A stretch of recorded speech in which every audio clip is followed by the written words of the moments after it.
Ladies and gentlemen, this is historic as it is consequential. This is a very significant moment and a solemn one at that. It is solemn because today we seek to make amends for harms that have never been truly repaid. No compensation can restore a life lost. No reparation can fully erase the pain of a parent who buried a child, a spouse who lost a partner, or a family forever changed by tragedy. It is also solemn because I wish that our late brother, the statesman Raila Odinga, was here with us today. But I want to thank his brother, now party leader of ODM, Dr. Oburu Oginga, for making it to this function. And party leader, I want to apologize for the late notification for this meeting.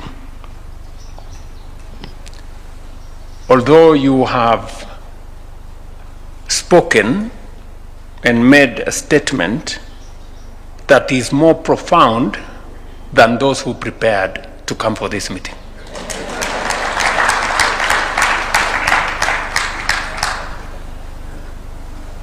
This is one of the commitments we made to the Kenyan people. It was born out of a shared conviction that Kenya could not continue traveling the same painful road, generation after generation, protest after protest, tragedy after tragedy. Today, we take an important step towards fulfilling that commitment.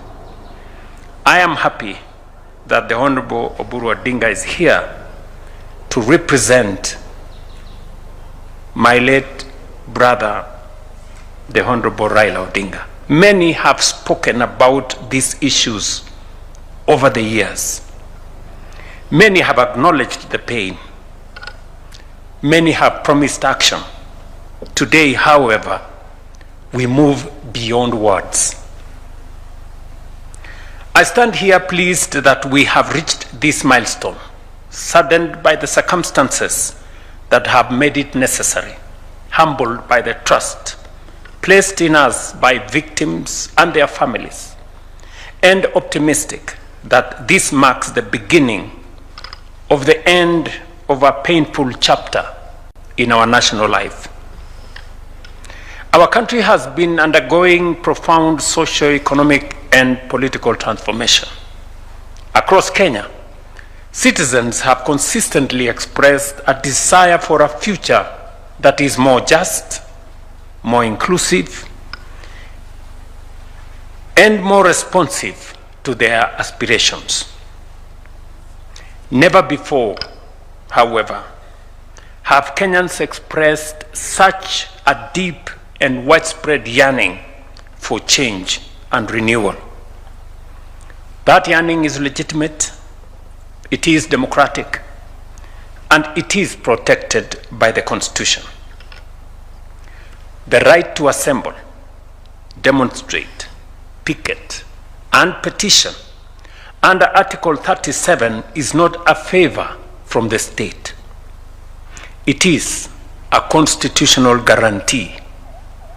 It is one of the freedoms that define us as a democratic nation.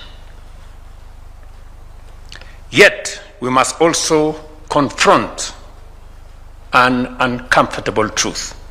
For far too long, whenever Kenyans have exercised these rights, too often the outcome has been violent, injury, loss of life, destruction of property, bitterness, and division. Families have buried loved ones. Young people have carried physical and emotional scars. Businesses have been destroyed. Police officers have been injured. Communities have been left traumatized. We must also acknowledge a difficult reality. There has been instances where the response to public demonstrations has resulted in excessive use of force, violations of rights, and loss of life. Equally, there has been occasions when legitimate protests have been infiltrated by criminal elements, leading to violence, looting, destruction, and harm to both citizens and law enforcement officers. The truth is that whenever this cycle unfolds, Kenya loses. Citizens lose. Families lose. Businesses lose. The police lose. And our democracy is diminished. Then, almost predictably, the blame game begins. One side points to police brutality. Another points to criminal elements and organized violence, to goons. Politicians trade accusations. Television studios fill with rage and outrage. The nation mourns, and then we move on, only to repeat the cycle again. Perhaps what is most painful is how easily the suffering of victims is sometimes reduced to political slogans. It is easy to exploit public grief for political gain. It is easy to seek headlines, applause, and partisan advantage. What is much harder is to sit with the families who have lost loved ones, to listen to those carrying physical and emotional wounds years after the cameras have left,